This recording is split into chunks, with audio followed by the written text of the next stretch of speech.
Hello and welcome. This is the Onside Kick, brought to you by Fox Sports Australia. I'm your host, Chris Janssen, and with me every week for the rest of the season is Ted Smith. You keep saying that. I want sick days to be in play, mate. Sick days, leave. But until then, yes, every episode I'll be here with you, brother.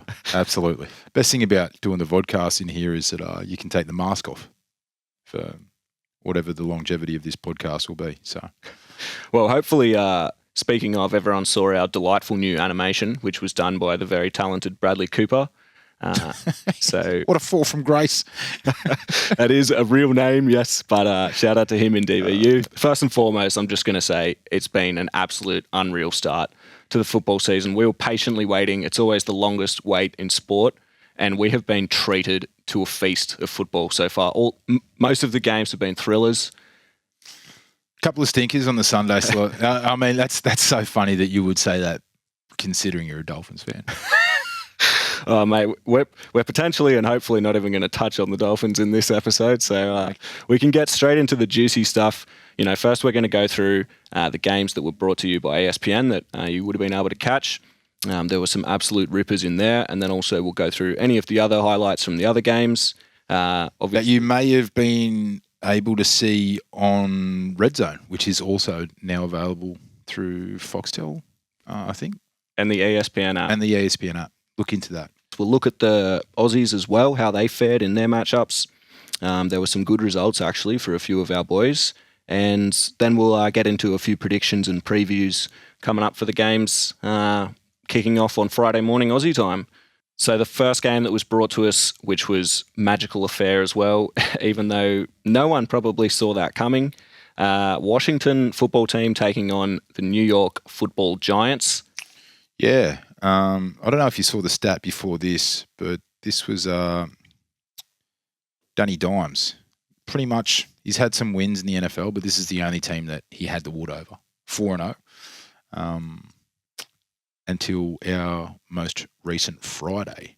But I will say this about the NFC East. It's okay to lose a game because it's really hard to fall multiple games behind whoever is first in the NFC East. Yeah, it'll be interesting to see Daniel Jones, where he goes from here, and the New York Giants. You know, I thought, because we touched on how previously he's been purely responsible in some cases for the loss, which, you know, you take that on as lots of turnovers, mate, fumbles. But I wanted to say this week, 100%, I would say not his fault. Finished with 249 yards, a touchdown, no picks. Can run. Can run with the ball. He had a second long touchdown called back for a flag as well. And he led all quarterbacks in week 2 in total completions on passes thrown 10 yards or more down. That's why it stings as well. Like if Danny Dimes puts in that kind of performance for the Giants, they really need to capitalise. You can't be losing to a Heineke-led team. Which, you know, this week I think we do deserve to get his name right. It is Taylor Heineke, and he had a great game. 336 yards, 2 touchdowns, the pick, you know, which could have cost them the game, but ultimately then he came back, showed the clutch. Yeah, like we mentioned it after week 1 when we were talking about Mac Jones and the Patriots. Obviously, the Washington quarterback's a bit older, came into the league later, 28, but what we're talking about with the rookie quarterbacks, what you want to see is poise and control, and he showed that. It'll be interesting in 5 or 6 weeks' time when old man Fitzpatrick comes back, whether they see him as the quarterback for the rest of the 2021 season or if they go with the 28-year-old Heineke. Yeah, one thing that it won't matter too much for Scary Terry. He doesn't seem to care who the quarterback is. He's determined to get production either way. Another huge day for him. 107 total yards and a touchdown. Yeah. Not a bad outing. Yeah, he's good. The next game that was brought to you on ESPN was the first of the Sunday games, or our Monday morning games. If you were up at 3 in the blessed AM, you were watching the Steelers versus the Raiders.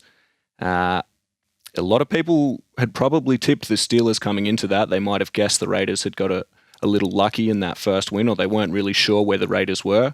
But I think, you know, there's already now a lot of chat. A lot of people want to jump on this Las Vegas train, and they've got a lot going for them, it has to be said. Yeah, but they started relatively well last year. They had a win against Kansas City in Kansas City, famously drove around the stadium twice, hooting and hollering. But, yeah, unfortunately, because of the last two seasons where they showed promise at the start of the season and then faded, that means you can't really gauge this Las Vegas team until the back end of the season. It's like, okay, once again, you've started well. Will you fade? I'm gonna jump on the hype train. I want to be on board because stadium looks great. Exactly. John Gruden's smiling, which is a little uncomfortable, but some good hard luck stories that have turned around. And also to get the win over the Steelers and over Ravens in week one as well. It is massive, mate, for sure. This week without Josh Jacobs as well. So, but Steelers were without TJ Watt for most of that second half. They lost one of their offensive linemen. But the Raiders were clutch in the fourth. Derek Carr, he looks good. He looks good. And Waller was impressive without being an absolute beast. Henry Ruggs is showing some promising signs. Man, respect to Henry Ruggs. He had a bit of a dodgy season last year. Okay, and it was amplified by the fact so many other receivers that were picked after him did so well. Justin Jefferson comes to mind. Yeah. CeeDee Lamb. So he was touted very highly coming out of the draft. And then, so it's good to see. And it's not just that massive play downfield that he's getting. He's also getting good yardage in the short throwing options as well, which is nice to see. Yeah, he's just got to do stuff because he didn't do much stuff last year, mate. So the one relatively good takeaway, well, two good takeaways for the Steelers is that it was close.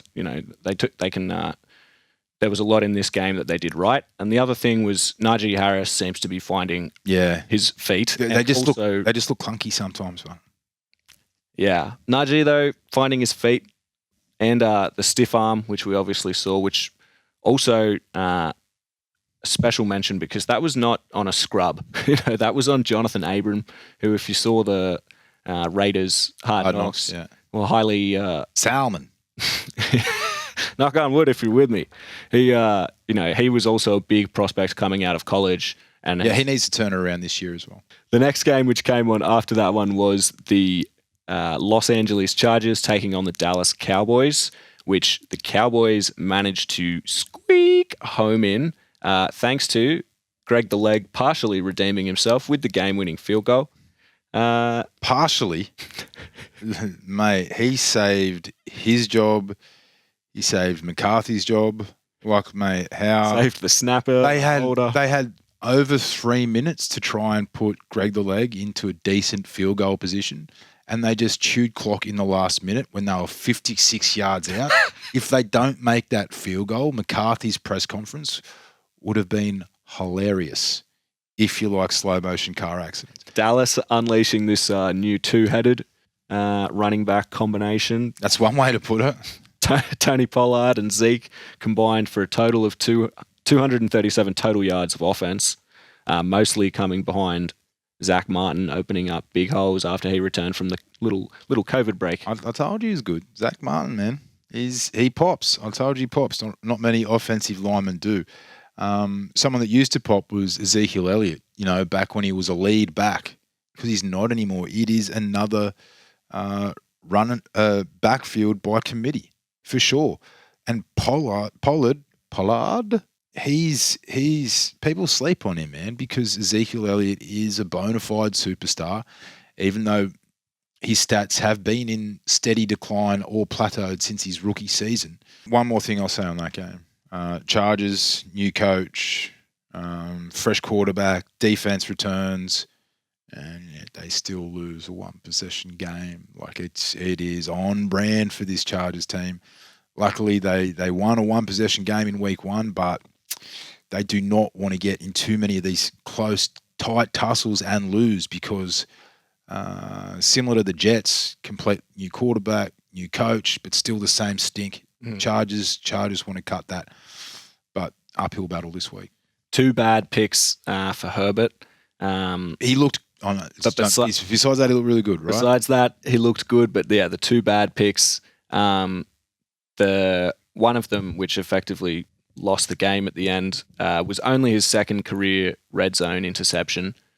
So it's not all bad news. It's not like this is a recurring theme, hopefully. The Baltimore Ravens taking on the Kansas City Chiefs. This was Sunday Night Football. Lamar totally turned it around after looking icy cold to start the game, to then put on basically carry the team on his back the rest of the way, and to beat a team like the Chiefs and to force a fumble like that. You know, it's one of those games where it could have gone either way. It didn't. Baltimore, I think, fully deserving to come away from that with a Absolutely. Yeah. Some absolute highlight moments. Firstly, I'm going to give a shout out to anyone who has watched The Wire. The players ran out before the game started to the Omar Whistle tune because Michael K. Williams unfortunately passed away. It's all in the game, baby. Exactly. So I love that sort of touch from Baltimore. That's very nice. You know, then we went straight into it, had the Lamar jump pass, Travis Kelce doing whatever you want to call that after Mahomes scrambled through an absolute pandemonium around him. That was great. It like if Kelce does something now that will make his retirement highlight reel, you know it's good. Obviously, we loved the moment with, you know, John Harbaugh looking at Lamar on that crucial fourth down conversion. Do you want to go for it? You know, part of me also thinks maybe the coach should be making that decision. Yeah. Well, you want to make sure that the guy you're entrusting to do that is confident. You make eye contact with him. Can you do this? Yeah. Phil Pryor, former colleague of ours here at Fox Sports, still doing some good work in the sports media world, was talking to him after this game, and he made a good point. I think it's accurate. He said about 30 coaches in the NFL would be too cowardice to make that call, that 4th and 1. I was like, well, 31 coaches don't have Lamar Jackson. He makes it very easy to make that call, I believe. Yeah, they hadn't like I told Phil Pryor, I don't think he's making that call with Joe Flacco back there. They're going to have a punt. It was Lamar's first win against Mahomes, so he finally got that monkey off his back. Yep. And then we waited 24 hours to be able to be treated to the Green Bay Packers versus the Detroit Lions. We'd both been pretty excited about a potential upset. You know, we were reading, or I was particularly reading a lot into how good are the Packers really. And, you know, credit to Detroit, the first half of this game was great. They looked really good, had a 17-14 lead at halftime. Everyone's fallen in love with Jamal Williams after his lovely little... Yeah, that was hilarious. And there's some true words said. There is also the fact that Aaron Jones had 4 touchdowns. We can probably mention that. That typically doesn't help someone like the Detroit Lions when he's in that sort of mood. He looked lethal. The connection with Rodgers was seemingly back. Everything's happy days again in Green Bay. Next week. You don't want to be the Detroit Lions when you're playing Green Bay after not just a loss of drumming. And the media's just like, oh, is Aaron Rodgers? Does he even care? And it's like, oh, well, I'm playing Detroit. I'll show you. And he did. It was the perfect pick-me-up game for him, that's for sure. A few of the other juicy games that can't go without a mention were personal favourite for me, I'm going to say, was the Seattle Seahawks taking on the Tennessee Titans, overtime thriller. King Derek. You know a little fun stat. The Seahawks were 52-0 but when leading by 15 points at home. They're now 52-1. Wow, first time. Yeah, maybe that's the last 52. I don't know. Or maybe it's the whole 52. Either way. They were 52-0 before the weekend. So until Derrick Henry. Yeah, and the Titans, there was a question mark on them after week 1, which apparently there's a question mark on everyone that loses after week 1 because it's a week-to-week league. But they didn't just win. They showed something in the second half. Julio Jones had a couple of deep receptions. Tannehill, although he helped me lose my fantasy, I think he showed something. I'm not going to cut him. I think they might have turned the corner in that second half versus the Seahawks. So, I think they might have the Colts this week. Could be an interesting watch. Another one was Cards playing the Vikings, finished 34-33. A lot of people are now getting on board the Cardinals hype train. It was only because Greg Joseph missed a shot right at the end, who is a shout out to FAU. Yeah, Coast College, go Owls, baby. Yeah, I mean, I'm not getting carried away with the Cardinals because, again, similar to Vegas, the Cardinals faded to the back at the back end of last year. That was because of an injury to Murray, but you just touched on it. They should have lost. They really should have lost this game. Your gun running back bounces back from a poor week one, rushes for over 100 yards. I think they had a total of 190 team yards from the backfield. Kirk Cousins didn't just play well on the weekend. He's played really well over the first 2 weekends. He was better than sound versus Cincinnati, I thought. And you can't be 0-2 when you're getting these kind of performances out of your gun players that are expected to win your games. When they're doing enough to win games, you got to blame whoever's fault it is if it's obvious. And yeah, your kicker, he didn't just miss the field goal at the end, 34 yards. He also missed an extra point, mate. And they lost by 1. So I'm not getting too carried away with the Cardinals because if they did lose, which they should have, no one will be talking about Murray as an MVP this week. Like maybe if they strung 2 games in week 3, week 4, he'd be back in that conversation. But in my eyes, he doesn't get to be in that chat because someone missed a kick. And that is the only reason the Cardinals won that week. I thought the Vikings were the better team although Murray was the best player on the field. Both teams still ones to watch out for in the coming weeks, though, for sure. The Bucks, I guess, always get a mention because Tom Brady just keeps doing it. 48-25 over the Falcons. Brady could be breaking the all-time passing yards record. It's coming up soon. I think it's about 500 yards he's got left to go, which could be in 2 weeks' time he plays the Patriots. So that would be a neat little story. They'd have the presentation and everything, and him... He's timed it. He's done how many yards a game do I need to break that record in New England or versus the Patriots? Yeah, watch him get 450 in the next game just to really make sure he can get it by the game against the Pats. Another good little one to take away from that. Matt Ryan has thrown more touchdown passes this season to Mike Edwards than any Falcons receiver. The only problem is that Mike Edwards plays for the Tampa Bay Buccaneers. Oh, geez. Yeah, I don't know. Matt Ryan's put in too much good work over a long career to write him off after 2 games, but they sucked last year as well. One of the games we haven't touched on was Philly versus the 49ers, which brings us to our Aussie watch because Jordan Mailata, despite Philly losing to the 49ers, had easily his best game yet. He didn't allow a single pressure to the Niners in that 17-11 loss. And given Jalen Hurts typically holds onto the ball a lot, and he's still able to, hold off that pressure, and more than half of his reps came against Nick Bosa. So it's not like he was up against a witch's hat. Yeah. He had real attempts coming up against him. 33 pass blocking snaps total. 0 pressures, 0 QB hits, 0 sacks. There was one which got pointed out on Twitter where the entire pocket collapsed and Mailata was obviously part of that and everyone effectively got a sack, but they didn't put it specifically to Mailata. Well, play on. You don't...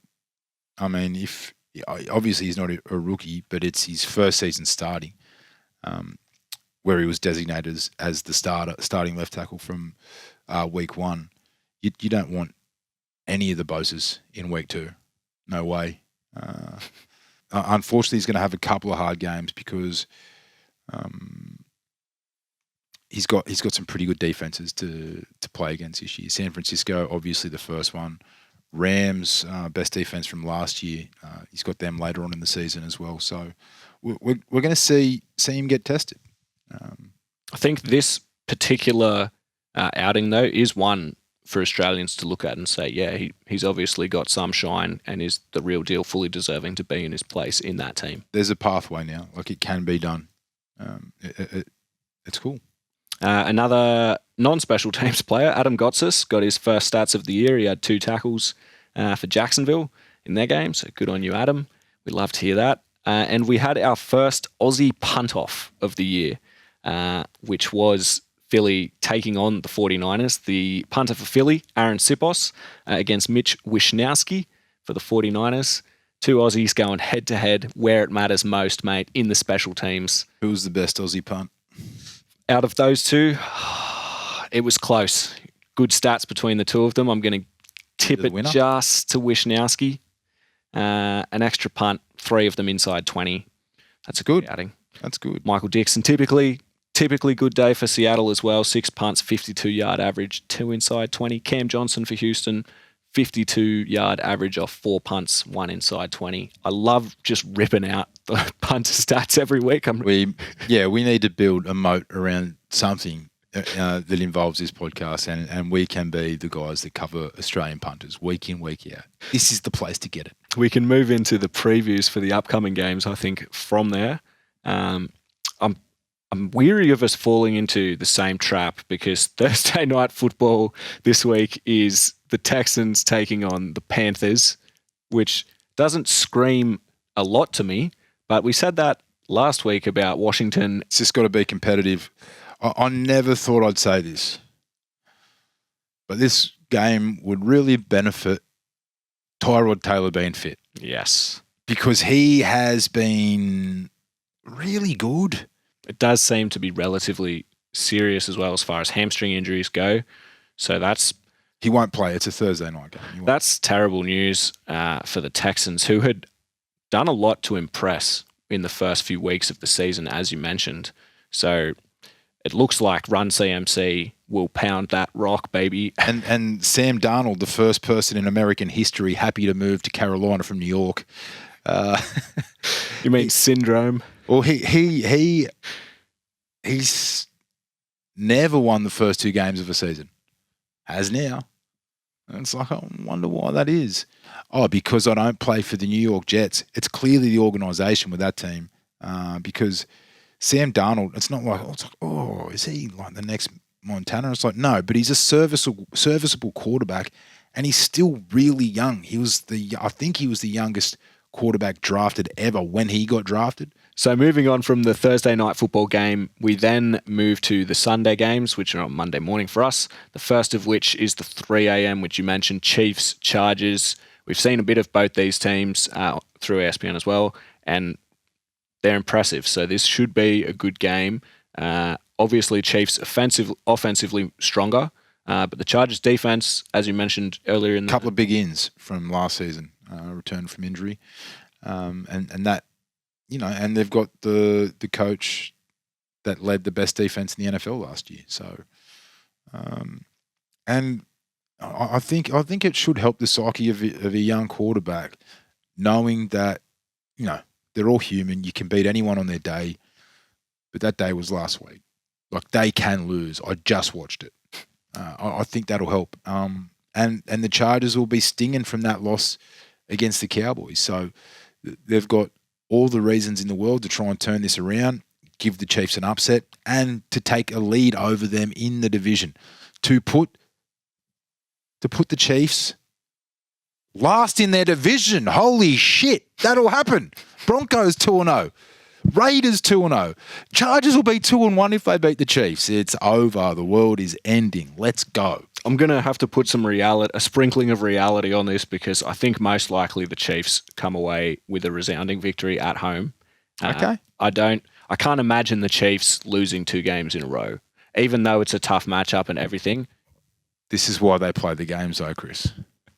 So let's see. This is why they play the game. I want to see double that amount I'm just of excitement saying, if it happens. The fact that that's a possibility is wild for the Chiefs to be losing their division. We'll move on rapidly out of that to the following game coming up is the Bucks taking on the Rams. Let's go Rams. This is potentially the best matchup. On paper, for sure. Sure. There's so many stars and storylines out of that game. That's going to be a thriller. Can you give me a prediction? Give me a tip out of that. Rams fan. Yeah, that's actually dangerous. We beat the Rams with Jared Goff last year. The Rams beat the Bucks with Jared Goff last year. So with the Stafford upgrade, and I've worked out the ingredients. The recipe's easy for the Rams to get a win. Just lead at halftime. Sean McVay has had a lead at halftime 39 times since he's been a head coach in the NFL. 39-0.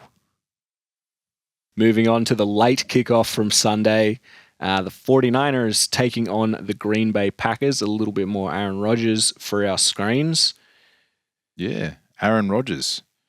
I don't know if you paid attention to the Green Bay offseason, but the man can hold a grudge, right? And he's held onto a grudge against San Francisco since, I think, 2005, when they used the first overall pick to draft Alex Smith instead of Aaron Rodgers. He really likes hating this team. He really likes to play them.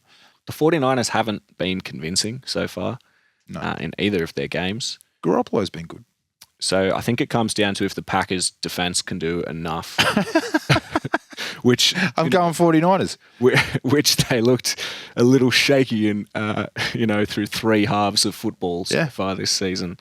But I think I'm going to say the Packers come away with this. No, I'm going 49ers. You're absolutely right. It'll come down to Packers defense. I'm going 49ers. It's not just that they got scored on by the Lions. It's how much room some of their receivers had. I think of the first Lions touchdown. The fact that we now know names like Cephas. Cephas. I was like, what did he just say?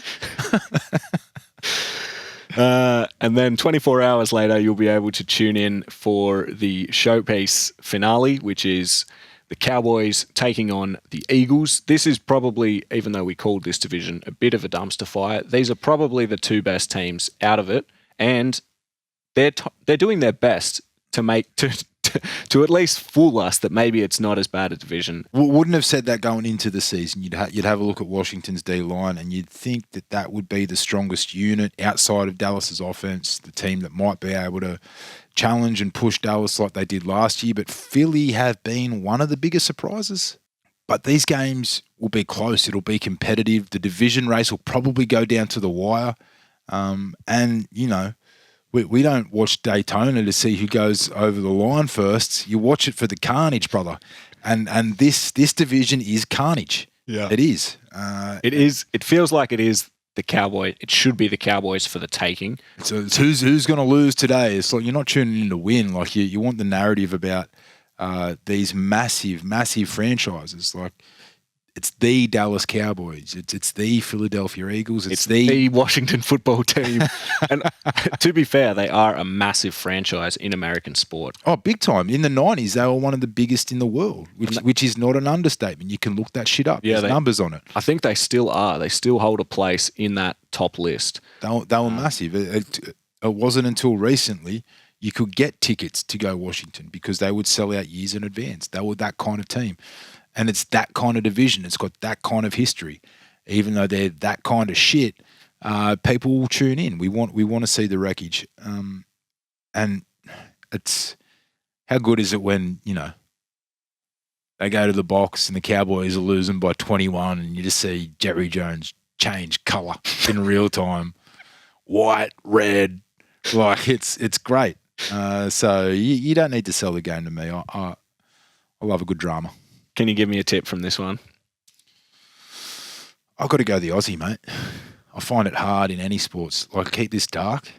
Shouldn't tell you on a podcast. All right, I'll tell you all. I'm still a Ben Simmons fan, brother. That's it. Music right now. Well, I think there's plenty to get excited about for this weekend. I'm just hoping week 3 is as good as the first 2 weeks that we got to watch. Ted Smith, thank you very much for your company. Thank you, Chris. And look forward to hearing from you next time.